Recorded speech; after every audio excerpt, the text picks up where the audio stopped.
November 14 இன்னைக்கு children's day. சில்ட்ரன்ஸை நம்ம children's மாதிரியே ஹேண்டில் பண்ணுறோம்.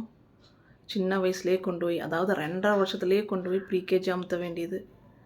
அதோட சந்தோஷம் எல்லாமே அதிலே புதைஞ்சு போயிடும். பத்தாவதுக்கு அதுக்கு விஷத்தை நம்ம விதைக்கிறோம்.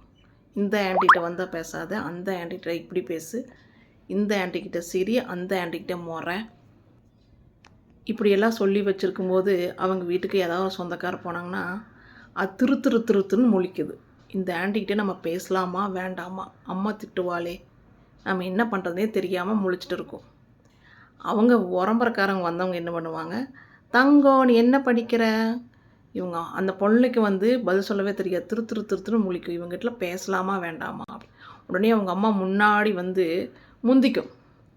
அக்கா இவ ப்ரீகேஜி போகிறாக்கா, பயங்கர ஹைப்பர் ஆக்டிவ், வீட்டில் வச்சுருக்கவே முடியல, பயங்கர டேலண்ட்டு. உடனே அது அவங்க அம்மா பார்க்கும், நானாம்மா அது, ஏம்மா இந்த புழுகுற அப்படிங்கிற மாதிரி பார்க்கும்.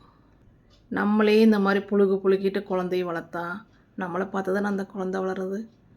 நல்லதாக சொல்லி கொடுத்தா அது மனசில் நல்லதை தான் வாங்கும், கெட்டதை சொல்லி கொடுத்தா மனசில் கெட்டது தான் பதியும். அந்த சின்ன வயசில் விஷத்தெல்லாம் விதைக்காதீங்க, நல்லதை மட்டும் சொல்லி கொடுங்க. என்ன நான் சொல்கிறது. ஹாப்பி சில்ட்ரன்ஸ் டே.